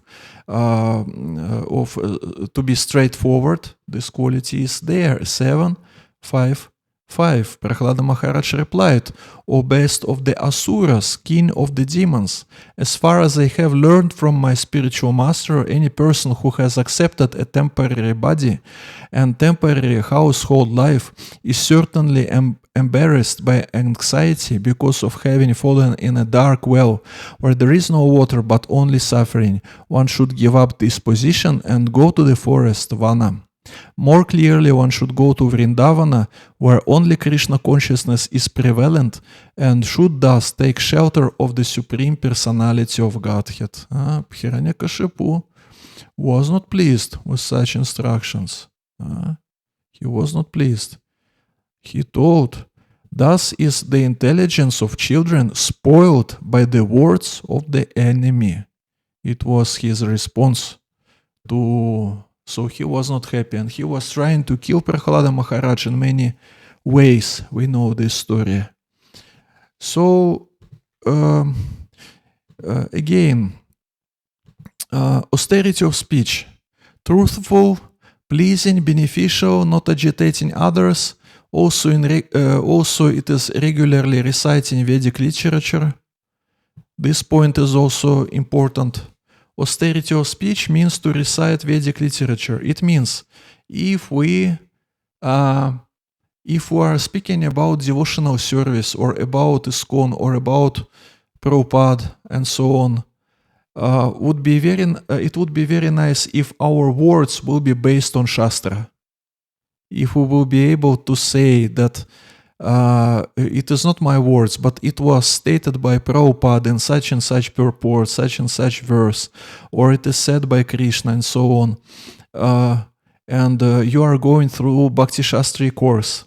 So it would be nice if you will be the representatives of such culture of those who are culture of Shastric-based devotees.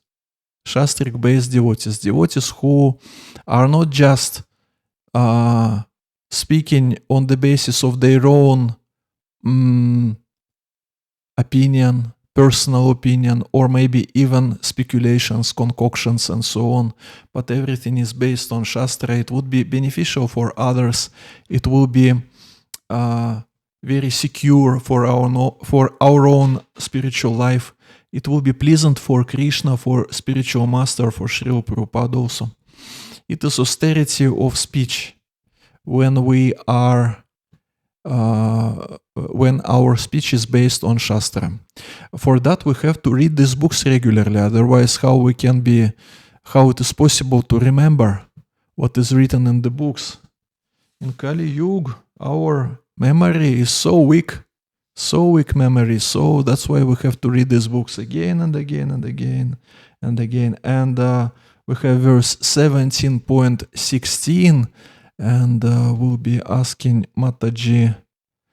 Mataji Mira, did you read today or not? I forgot. No, Prabhu. Hare Krishna. No? Okay, then you please do it. Mana prashada saumyatvam maunam atma vinigrakaha bhava samshudir iti etat tapo manasam uchyate. Translation by Srila Prabhupada. And satisfaction, simplicity, gravity, self-control, and purification of one's existence are the austerities of the mind. Thank you, Prabhu. Hare Krishna. So purport is quite short. Let's read it and let's analyze it. To make the mind austere is to detach it from sense gratification. It should be so trained that it can be always thinking of doing good for others. Like we have this Ayurvedic mantra, Vedic or Ayurvedic mantra, Sarvam Sukhino Bhavantu. Maybe you have heard this mantra, Sarvam Sukhino Bhavantu, means may all living entities be happy in this world. And we have one preacher here in Russian ISKCON. His name is Audare Dama Das. I already have shared his book with you in English language, English translation. So in his indirect preaching, he is using this method. He is inspiring people to meditate, and the meditation is such that person is just sitting somewhere, and for 10 minutes or 20 minutes or half an hour, he is repeating the same mantra. The mantra is, I wish everyone to be happy.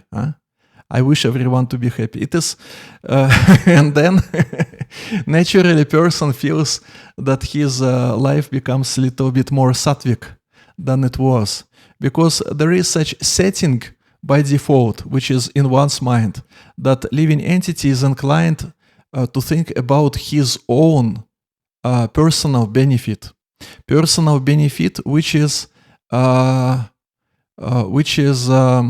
separated. Again, we are speaking about this separatist mentality, which is separated from the idea of happiness of others. It is setting by default. Living entity thinks, let me myself be happy. So, this egoism can be overcome by repeating this mantra. I wish everyone to be happy, or Sarvam Sukhina Bhavantu, it is all the same. So some people, they are criticizing him. They are saying mostly these people are people who are for direct preaching. Those who are saying that don't concoct your own methods and just give Hare Krishna Mahamantra to other people, that's all. Don't concoct. But here, from this purport, we can get to know that this practice, Sarvam Sukhina Bhavantu practice, is authorized. Srila Prabhupada, he actually had authorized such practice here in this purport. It is normal to train one's mind, to always think of doing good for others. This mood is nice. It will be like antidote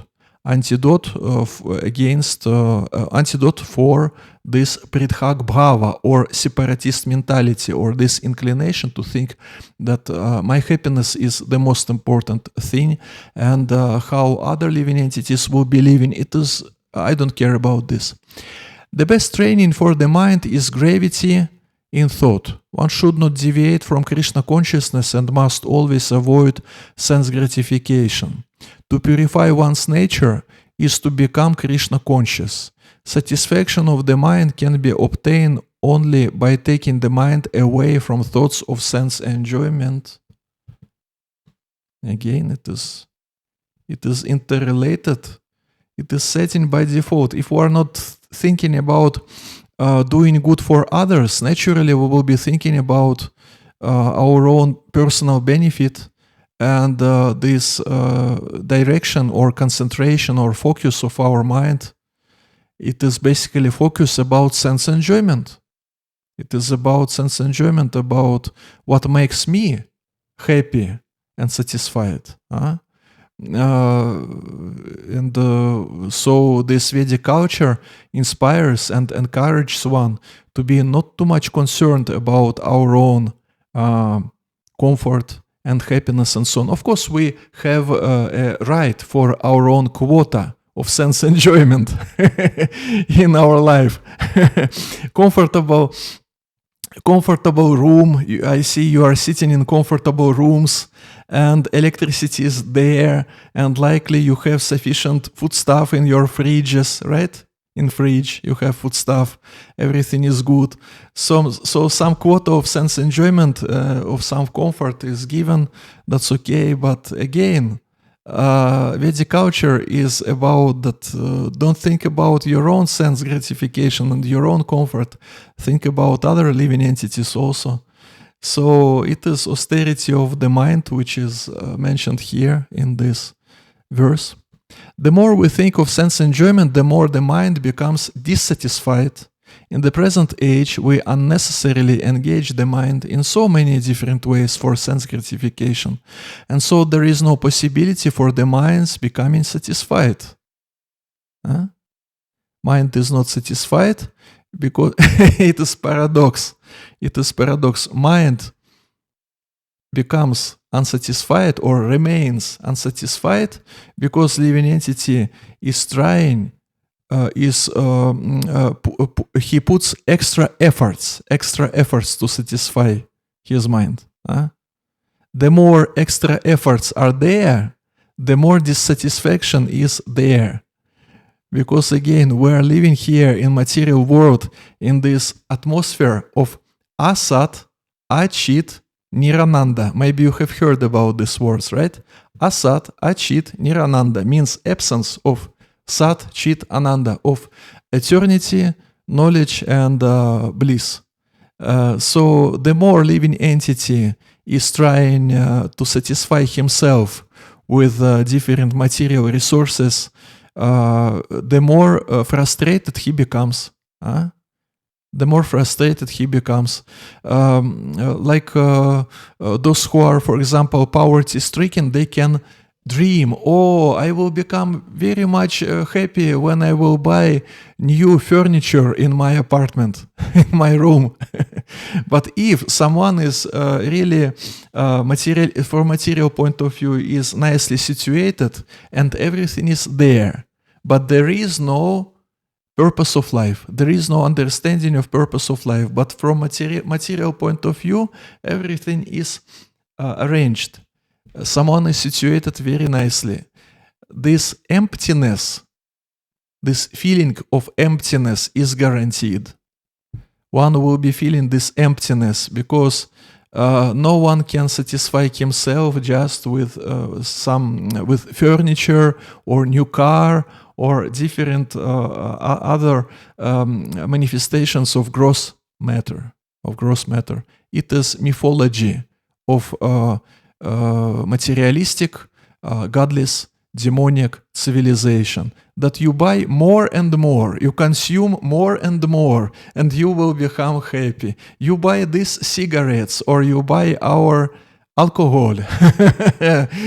You will drink it, you will become happy. You will buy our furniture, you will become happy. You will buy the apartment in such and such district, which is very prestigious. You will become really happy, but it doesn't help because, very simple, because we are spiritual beings. We are spiritual beings. And spiritual beings cannot be satisfied with gross matter. And they also cannot be satisfied with subtle matter. They can be satisfied only on spiritual level. That is the point. The best course is to divert the mind to the Vedic literature, which is full of satisfying stories, as in the Puranas and the Mahabharata. So, Srila Prabhupada gives the answer where we can get the satisfaction. Where we can get the satisfaction from Mahabharata. We can read the book, or we can watch this movie. How many series? 300 or 400 series, right? Of this Mahabharata movie, 300 or 400 series. But basically, it is better to read the book because those who are creating movies, they can also change something. If we want to have authoritative knowledge about what is written in Mahabharata, better to read Mahabharata. Dvarikadish Prabhuji, what is the question? There is what you say is correct, Prabhu, because in the movies they are changing some of the things to it's very commercialized sometimes. Commercialized, yeah. So it's not according to the text of Mahabharata. Means you are confirming that they are changing, right? Yeah. I saw one of the episode. They change. For example, just one word. There was one Tamil movie. Actually, Karna's Kavacha was taken by Lord Indra. In the movie, they show Lord Krishna coming to take the Kavacha, something like that. So these are the things, some changes are there. Actually, when Arjuna shoot the arrow, Karna's head is thrown out. But in the movie, they show in a different direction. Oh, so you see, it looks the chest or something like that. So there are some changes in the movies just to satisfy the audience. Yeah, looks like these movies are dangerous. Commercialized. Dangerous movies. Of course, it is easier to watch movies than to read books. But anyway, if we want to get authoritative knowledge, better to read books. Okay, let's read further. One cannot take advantage of this knowledge and thus become purified. The mind should be devoid of duplicity, and one should think of the welfare of all. Again, Srila Prabhupada, he repeats the same idea. Sarvam Sukhina Bhavantu. Silence means that one is always thinking of self-realization. The person in Krishna consciousness observes perfect silence in this sense. Control of the mind means detaching the mind from sense enjoyment. One should be straightforward in his dealings and thereby purify his existence. All these qualities together constitute austerity in mental activities. So regarding the silence, I will just tell a few words about this. And verses 17, 18, 19, it will be discussed on Monday. Anyway, we will discuss those verses on Monday. So here Srila Prabhupada explains that silence, it is the situation when one is always thinking of self-realization. In Nectar of Devotion, in the purport to the verse number 1, you will get to know about mind control, about the attempts of impersonalists to purify their minds from any thoughts. So Srila Prabhupada explains it is not possible. Mind always generates new thoughts again and again. Mind control doesn't mean that we are trying to create a vacuum in our mind. It is not natural and it is not possible. New thoughts are coming and coming. Sense control, it is not about creating a vacuum in one's mind. It is about attempts to think more about Krishna. And for that we can read Mahabharata, we can chant holy names, we can associate with devotees, and then whatever happens with us, whatever we read or take or we see, it creates different impressions in our mind, and because of that, naturally we will be thinking about this, what's going on in our life. It will be natural object of our contemplation. That's why devotional service, it is about practical involvement, engagement in devotional service. It is not just about love for Krishna, about some kind of feeling or sentiment. It is about practical involvement in devotional service. And if we are involved, then naturally we have something to think about. And then we have these thoughts about Krishna. Just after reading book or listening to the class or associating with devotees, then naturally we have some thoughts. It is our way how we control our mind, just by having regulated sadhana, by engaging our mind in Shravanam Kirtanam. If you have some questions or thoughts, please share these thoughts or questions.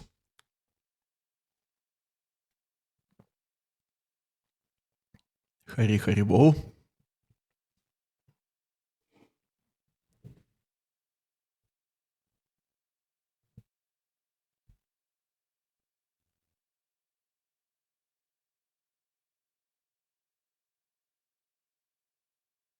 Hare Krishna, Prabhuji. Hari Krishna. Prabhuji, is there any book that you recommend written by either by our current GBC or others? Like for the current circumstance and time, what is the right way to preach? Like how we can, I mean, we have to speak the truth, but at the same time, we need to be very careful because people get offended very easily in today's times. Well, there are two books. One book is called Preaching is Our Mission. It is published by BBT. It is quotes, Srila Prabhupada's quotes on this subject matter of preaching. And another book is written by Bhakti Vikasha Swami Maharaj. It is also about preaching. Just let me check what is the title of this book, because I forgot. What is the title? Just let me check it. On speaking strongly in Srila Prabhupada's service. Just I will show you this title, this book, such book. So you can also order such book on Amazon or somewhere else, or maybe you will go to India, you can buy it, on speaking strongly in Srila Prabhupada's service. So Maharaj is emphasizing this idea that we should not compromise, that we should tell spiritual truth as it is, and at the same time, so he is really inspired. Maharaj is really inspired with Srila Prabhupada's example of bold preaching and all these words like rascals, cows, goats, dogs, camels, asses, cats, and so on. At the same time, few chapters here in this book are dedicated to the subject matter that we should not be harsh with people.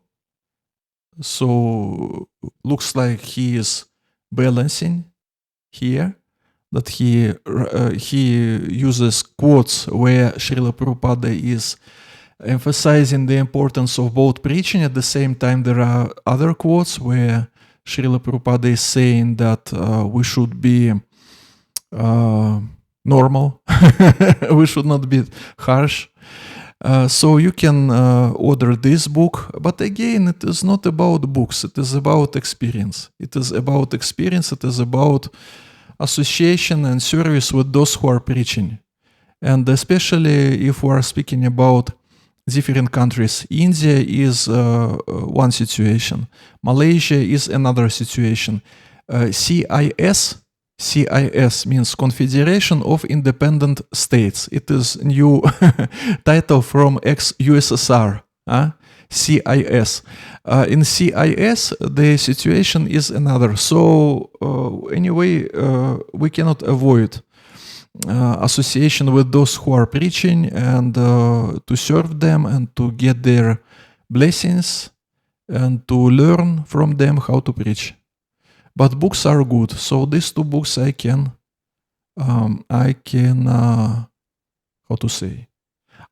suggest. I can recommend. Yeah, I can recommend. And of course, there is one more.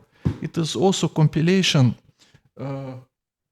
made by Mahatma Prabhu. Maybe you know Mahatma Prabhu. He is Srila Prabhupada's disciple. And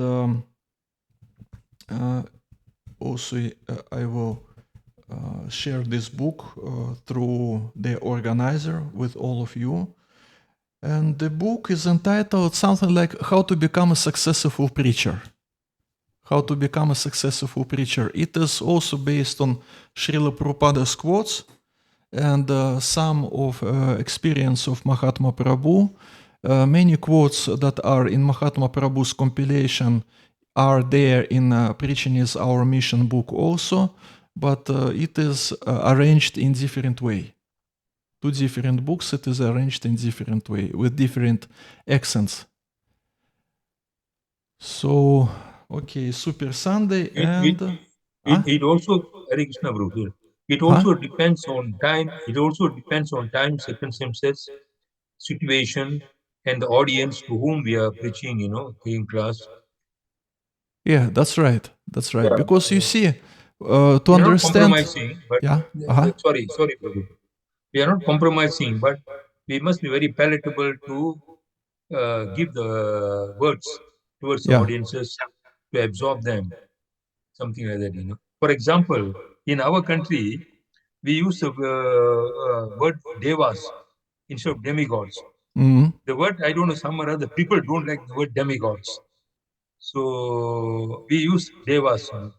Of course, demigods we understand is sub gods, but they absorb the word devas instead of putting demigods. So we look at the Okay. people how they go. Yeah.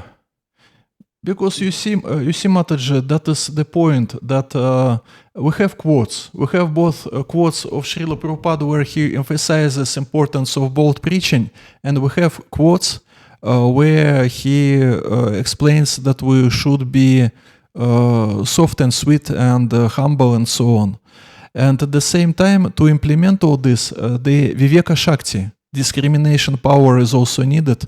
So books are not enough. Our own qualification to implement it is also needed. That's why we should find someone with whom we are going to preach and to whom we are going to preach according to how Dwarkadish Prabhuji told, according to Desha Kalapatra, time, place, circumstances. Yeah.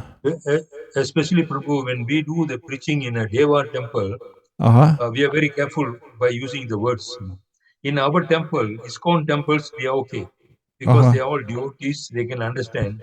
Whereas Deva temple are neophytes, they are new people, they don't know. So we have to approach them in such a way how to attract them towards. We do more chanting in a very rhythmical way, just to engage them in the chanting. Then slowly we touch their hearts and everything, touching their suffering, why the problems are coming. We also a little bit relate to the global problems now we are facing. Everybody is having that kind of problem. How do we escape from there? We don't go too much into the sastras, then gradually move. That's what we are doing. Very nice, very nice. Someone can say that it is indirect preaching, because you see, I don't know about Malaysia, but in Russian ISKCON, usually we have this battle between those who are for direct preaching and those who are for indirect preaching, and they are trying to convince each other that only we know how to preach. But for some category of people, only indirect preaching works. Only indirect preaching works because they are not inclined to this religious mentality at the very beginning. So that's why we have to explain them these things not using religious language, but using another language, maybe scientific language or ordinary language. So it is also the need of indirect preaching is there. Like Chinakya Pandit, you know Chinakya Pandit, right? Chinakya Pandit, he was saying, Phalena Parichate. Phalena Parichate means we can judge what is the tree according to the fruits of this tree. Means everything is estimated or judged by its results. Means even if externally the preaching is indirect, but the result is that people became Krishna devotees, then it is not so important how it was begun, what was in the beginning. Maybe it was really indirect. We had one preacher who was preaching Krishna consciousness through different stories about UFO. UFO, you know, UFO. Means aliens, they're... Unidentifying objects. UFO. Yeah, about aliens that are flying, that are coming on the Earth from other planets on UFO, and in 90s, this topic was really popular. This topic about UFO. It was really popular all over the world. So he was starting from UFO and gradually he was explaining what is prasadam and then who is Krishna. So the sequence can be different, but we're interested what will be the result. What works, what helped to the person, that is good. Phalena parichate. We also say more stories, Prabhu, especially Jagannath stories. No, in the class, we don't talk too much of philosophy. We give more of stories, how Jagannath Leela. Jagannath is very liberal. We tell them, the Lord is asking, singing, dancing, and feasting. That's all. So we just give them a lot of stories of Jagannath, how he's, associating with the devotees, people, and everything. And one more thing, we also measuring when we give a class, for example, this week 10 people, we see how many people attending next week. If the number decrease, then we see our preaching is very strong. So we try to attract people more and more because they want to pass a message to others, so that more people to come in to listen. We are not compromising, nothing compromised over there. Everything goes on, but to put Krishna as the Supreme Lord, or the Vishnu Supreme Lord. So that kind of attraction is very important in today's world. It's not very difficult to preach. Very, very difficult to preach. Sense gratification is very heavy. Very heavy. Okay. Okay, That devotees. is my experience of sharing. Yeah. Thank you so much, Prabhuji, for your Okay, sharing. devotees. Hare Thank you, Krishna. Prabhuji. See you on Hare Krishna. Monday. See you on Monday. Vancha kalpatarubhya chakri pasinubhyavacham. Patitanam pavanebhyo vaishnavabhyo namo namaha. Prabhupada. Hare Krishna.